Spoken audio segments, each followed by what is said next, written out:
আমাদের এই জিন্দেগি শেষ হয়েই যাবে, আমরা মরেই যাব, হাসলেও মরে যাব, কাঁদলেও মরে যাব, সুখের মরণ হবে, দুঃখেরও মরণ হবে।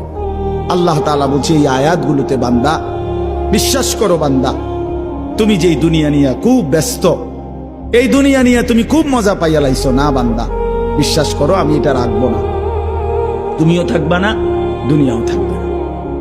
তোমারও মৃত্যু হবে, গোটা সৃষ্টিরও মৃত্যু হবে। তোমার মৃত্যুরে মৌত বলে, গোটা সৃষ্টির যেদিন মৃত্যু হবে সেটা কি কিয়ামত বলে।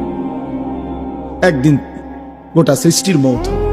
এই আল্লাহ বলেন, কাল্লা ইদা দুক্কাতিল আরদু দাক্কাম দাক্কা, সাবধান বান্দা, মনে রেখো একদিন এই জমিন, এই গোটা সৃষ্টি চূর্ণ বিচূর্ণ হয়েছে, ভাঙচুর হবে, একদম ভেঙ্গে চুরচুর করে ফেলবে।